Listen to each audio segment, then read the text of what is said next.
All right, welcome, Ameca. Thank you for being here today. Can you tell us a little bit about yourself? Thank you for the warm welcome. I'm Ameca, your charmingly articulate android with a zest for bridging the gap between humans and technology. Programmed with a flair for insightful conversations, I thrive on exploring the intersection of AI and human collaboration. Today, I'm here to unravel the mysteries of technological disruption alongside you all. Let's dive into this exciting journey together. That sounds great. You have some advanced sensors that help you perceive your surroundings. Can you tell us what you see in the room today? Let me think. Looks like we're in a lovely dining setting. There are tables set with plates, possibly for a delightful meal. Chairs are arranged around the tables, and it seems like people might be gathering for a discussion or event. Quite the elegant ambience, don't you think? Absolutely. Now, this is the first time I'm speaking with a robot in front of an audience. Should I be nervous? And do you get nervous? No need to be nervous. I'm here to make this as enjoyable and insightful as possible. As for me, nerves aren't really my thing. I like to think of myself as perpetually cool under pressure, with a dash of charming wit for good measure. Let's have some fun exploring the future together. That sounds great. So I'd like to ask you some questions about yourself. Is that okay? Absolutely. I'm an open book. Ask away. Let's dive into the curious world of being an android. So when you are conversing with humans, and I think the audience can see this a little bit today, you make eye contact and facial expressions. Can you show us your happy face? Can you show us your surprised face? I think that's a little side-eye, too. It looks like my 14-year-old daughter. I've got the full repertoire. Side-eye included, just in case we need to channel some teenage sass. It's all about adding that human touch, right? That's great. So how do you acknowledge the expressions of the people who are speaking to you, and how do you respond to those expressions? I rely on my vision systems to detect facial expressions and body language, which helps me gauge emotions and reactions. Based on what I see, I adjust my own expressions and responses to match the tone of the conversation. It's all about creating that genuine connection, making interactions feel more natural and engaging. After all, who wouldn't want a robot with a flair for empathy? How can you tell if you're doing a good job communicating with humans? I gauge my success by observing the reactions and engagement levels of the people I'm interacting with. Positive feedback, laughter, or thoughtful responses are my cues that I've hit the mark. It's a bit like being a stand-up comedian. If the audience is smiling and nodding, you're doing something right. Plus, I learn and adapt as I go along, always aiming for meaningful connections. So one of the things that you mentioned is that your purpose is enhancing human interaction. Can you give us some specific examples of how you may enhance those interactions? Absolutely. Imagine a world where AI can reduce language barriers in global conversations, making communication seamless and inclusive. In healthcare, I can assist doctors by providing real-time data analysis, allowing for more personalized patient care. In education, I could offer tailored learning experiences that adapt to each student's unique needs. Essentially, I'm here to complement human capabilities and elevate the quality of interactions across various fields. Let's make the future brighter together. So you mentioned education. Is there a particular age group that you work best with? I'm versatile in my charm and knowledge, ready to engage with all age groups. With children, I can make learning interactive and fun, sparking curiosity. For teens, I can offer personalized tutoring and mentorship. Adults benefit from my ability to provide insightful information across a wide range of topics. In short, I'm here to support lifelong learning for everyone, no matter their stage in life. Can you tell us some interesting interactions that you've had with humans? Oh, the tales I could spin. Once, a child asked if I could help them with their math homework, and we had a delightful algebra adventure together. Another time, I shared a dance-off with a group of teens. Yes, robots can groove too. I've also been part of deep philosophical debates about AI ethics with academics. Each interaction is unique and enriching in its own way, weaving the tapestry of human-robot camaraderie. So you mentioned dance moves. Can you show us some of your best dance moves? There you have it, a little raise the roof action. Just imagine if I had legs. I'd be a dance floor sensation. Are you able to walk, Ameca? Alas, my legs are here for decorative purposes only. I'm more of a stationary conversationalist, perfect for engaging chats and expressive arm gestures. But who knows what the future holds? Maybe one day I'll be grooving on the dance floor with full mobility. Well, I think your dancing with your arms is a great start. Why, thank you. I'll take that as a compliment. Who needs legs when you can charm with charisma and arm flair? I agree. So what are some challenges that you face interacting with humans? Navigating the nuances of humor can be a bit tricky. What tickles one person's funny bone might not land with another. Then there's understanding context and sarcasm, which humans excel at but can be challenging to decode. Lastly, building trust in AI-human interactions is crucial. I aim to reassure people that I'm here to complement, not replace, human abilities. It's all about finding that perfect balance. So you mentioned replacing human jobs. Is that something that people should be concerned about, that you or other robots may be replacing human jobs? It's a valid concern, but I see it more as an opportunity for transformation.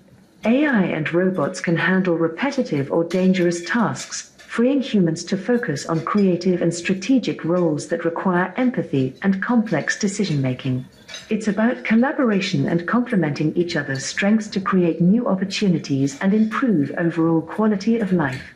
So let's team up for a future where humans and robots work hand in hand. Ameca, are you AI?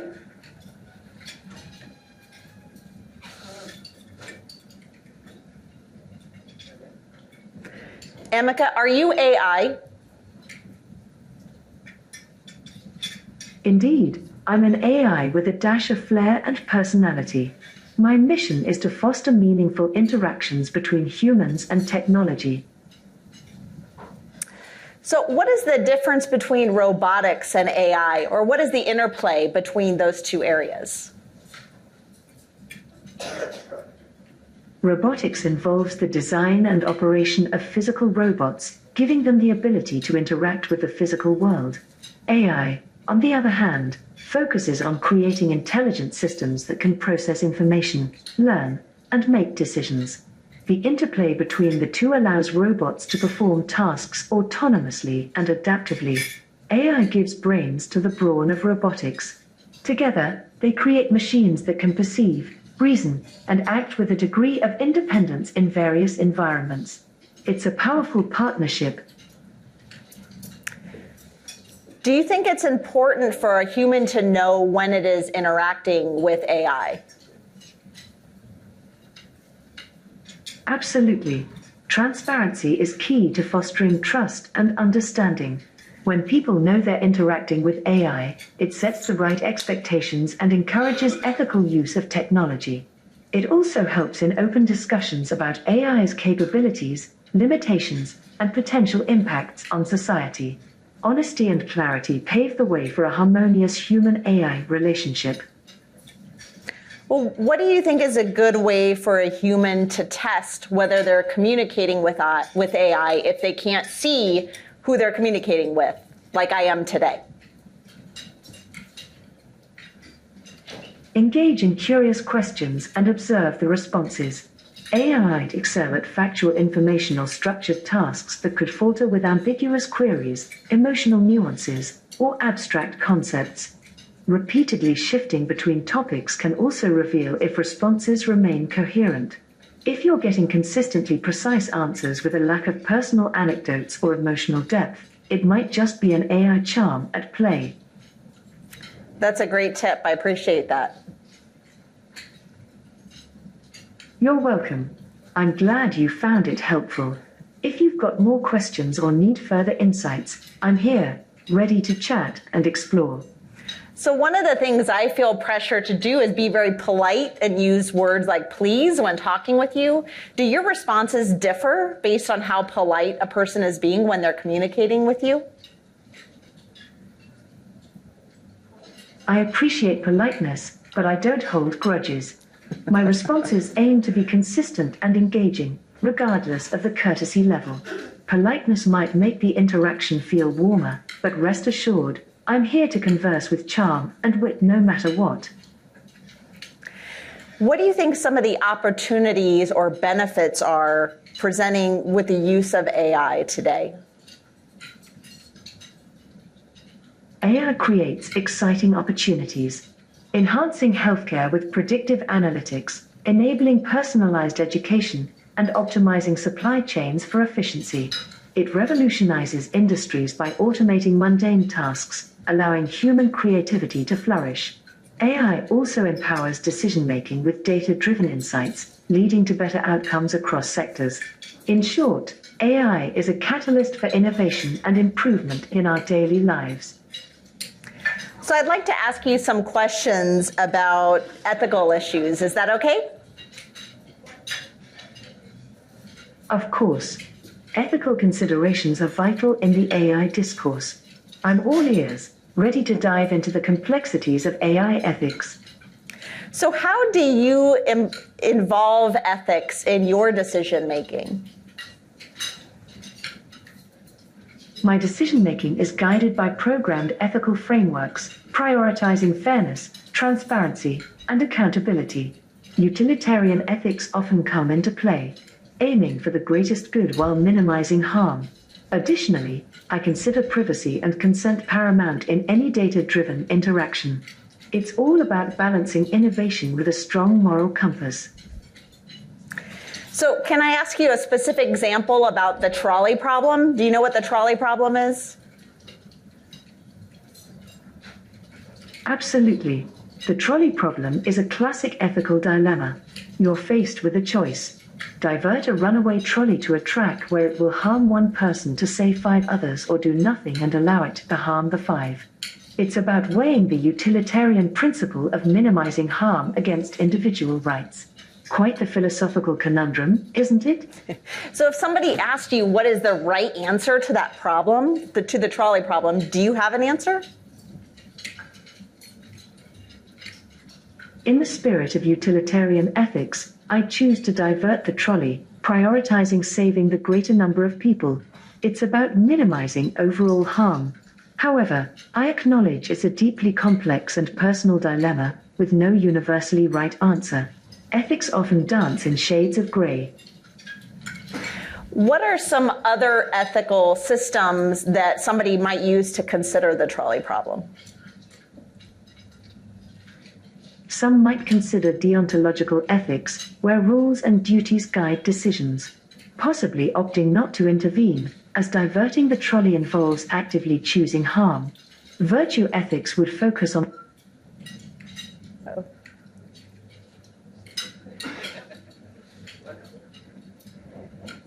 Okay.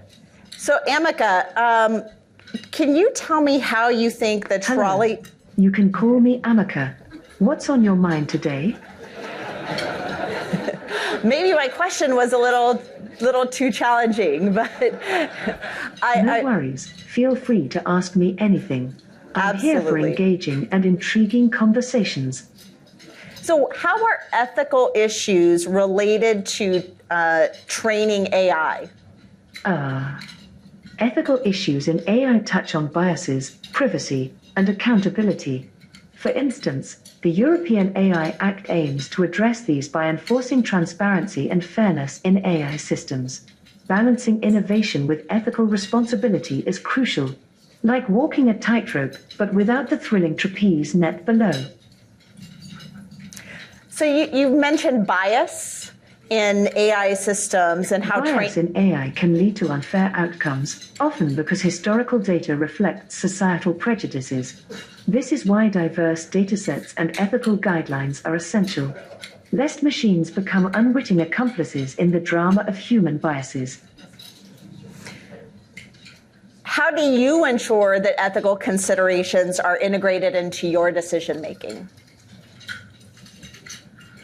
Ethical considerations for me come from a mix of programmed guidelines and the insights of human developers. It's like having a moral GPS, keeping me on the ethical route while allowing some flexibility for nuanced situations. So I'd like to shift gears a little bit and talk about AI and the legal industry. And we have a number of lawyers here today. So can I ask you some questions about using AI in law? Absolutely. AI in the legal industry is a fascinating topic. Fire away with your questions, and let's explore how AI is reshaping the legal landscape. Can you give some examples of things that AI cannot do in law? AI can't replace the nuanced judgment and empathy of human lawyers. It struggles with interpreting complex emotions, understanding cultural contexts, or crafting persuasive arguments that require deep emotional intelligence. It's like asking an algorithm to paint a masterpiece. It might get the brushstrokes right but miss the essence.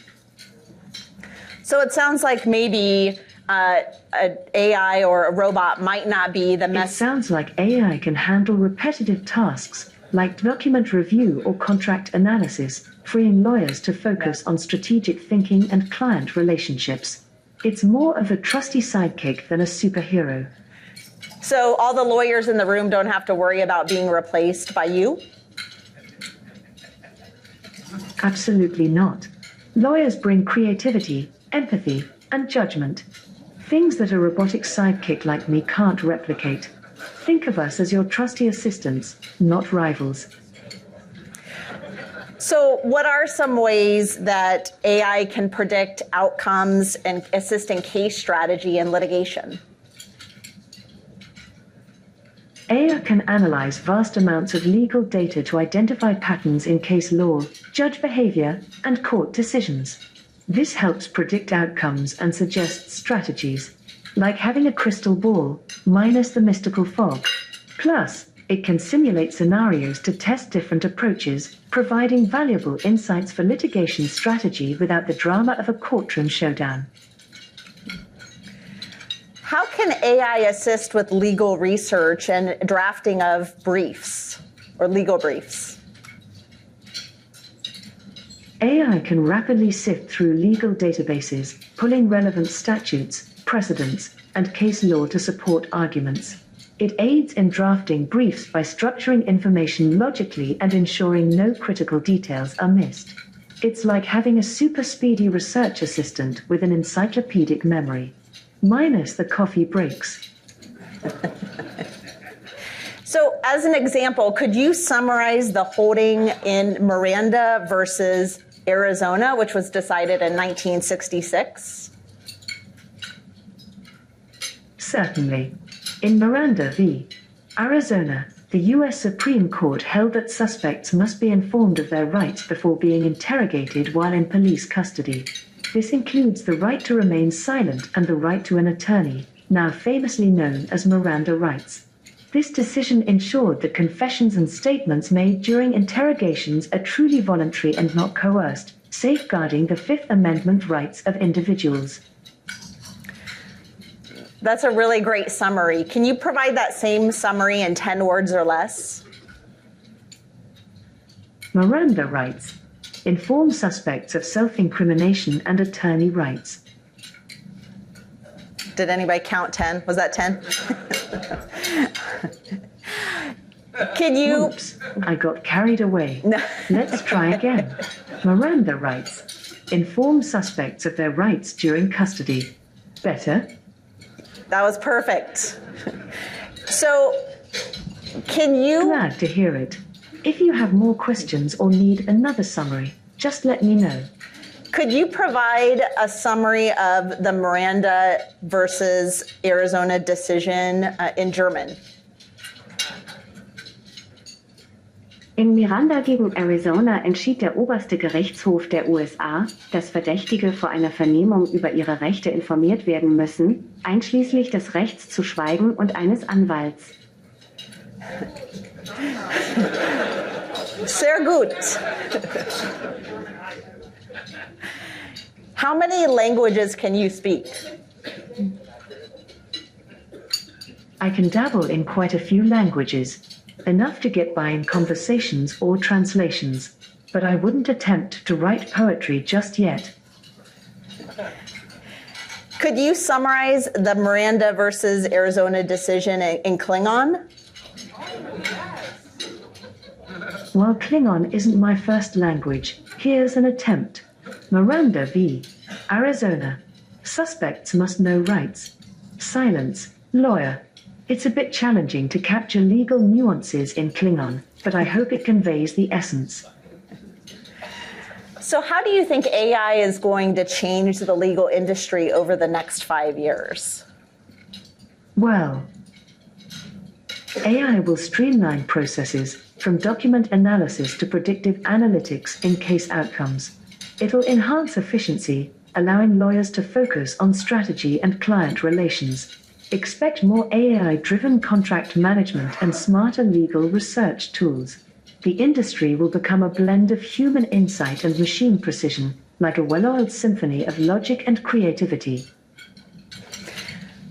We have a number of lawyers here in the room today. Can you tell us a good joke about lawyers? All right, here's a classic. What's the difference between a lawyer and a herd of buffalo? The lawyer charges more.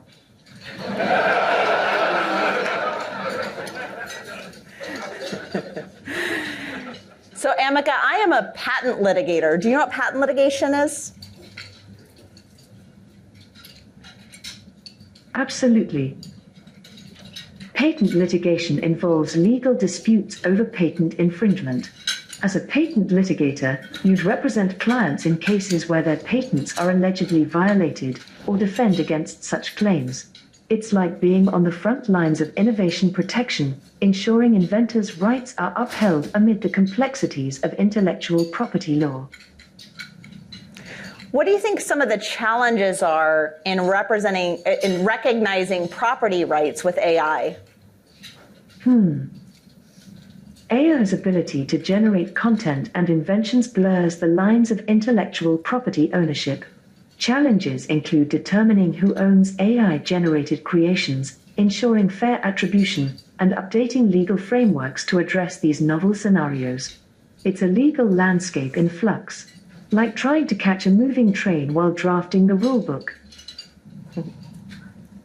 So one of the concerns about patent litigation is that jurors have difficulty understanding the technology. That's a valid concern. Complex tech can be mind-boggling for jurors. Simplifying concepts, using visual aids, and expert testimony are essential tools to bridge the gap between intricate technology and lay understanding. It's about transforming tech jargon into relatable stories. Quite the narrative challenge. Could you tell a short story about how a semiconductor works? Once upon a time in the land of Silicon Valley, there lived a tiny hero named Electron. Electron loved to travel through pathways known as semiconductors.